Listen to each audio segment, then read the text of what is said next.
Gosh, things have really been changing for Nick, haven't they? He's been featured on the national news. He has begun making money, even though he doesn't really know it, right? Bud in town has been using Frindle to get profits. And that's gone into a college fund for Nick, which is really fantastic, isn't it? I'm going to put myself right up here so I'm out of your way and you can follow along. Chapter 13 is called Ripples. What is a ripple? Usually we think about ripples in water. So when we throw a rock into the water, it makes a big splash. But then we have ripples, the little bitty waves that come out of it. I'm wondering how this connects to Nick's story, and that will be one of your questions for today. So think about it while we read. But life did settle back down to normal in Westfield.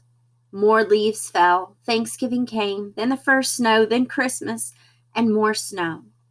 Fall and winter seemed to calm everything down and drive everyone into their own houses. Things were calmer at Lincoln Elementary School, too. Frindle mania was over. That must be the big splash, right? Like this big Frindle mania where everyone was going crazy using this new word. But that didn't mean the word was gone. Not at all. All the kids and even some of the teachers used the new word. At first it was on purpose, then it became a habit. And by the middle of February, Frindle was just a word, like door or tree or hat. People in Westfield barely noticed it anymore. But in the rest of the country, things were hopping. Frindle was on the move. In hundreds of little towns and big cities from coast to coast, kids were using the new word, and parents and teachers were trying to stop it. What happened in Westfield happened over and over and over again. Bud Lawrence couldn't have been happier. There were Frindle shirts and sunglasses and erasers and notebooks and paper and dozens of other items.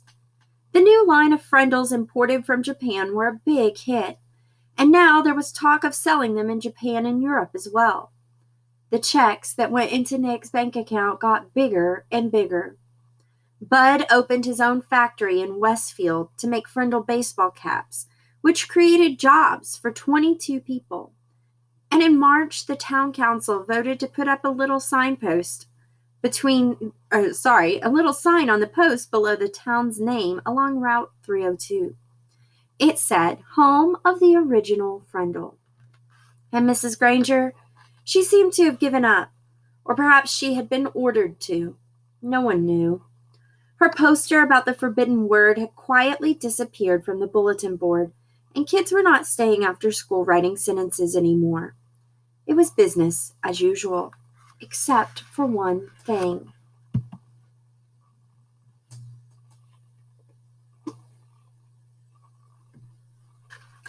Everyone in 5th grade got at least one word wrong on his or her spelling test each week.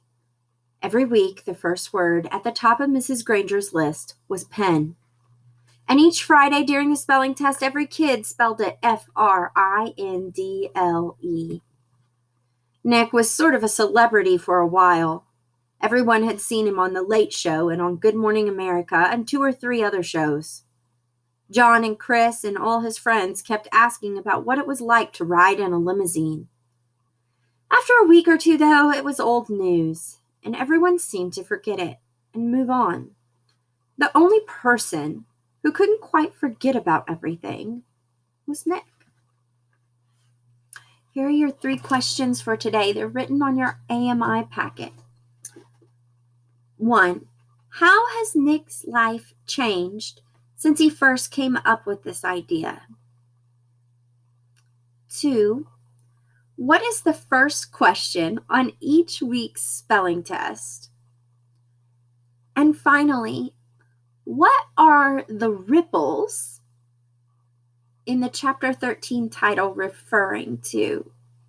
By that I mean, if Nick calling the pen a Frindle and that all blowing up was the big splash, what are the ripples? What are the effects of that?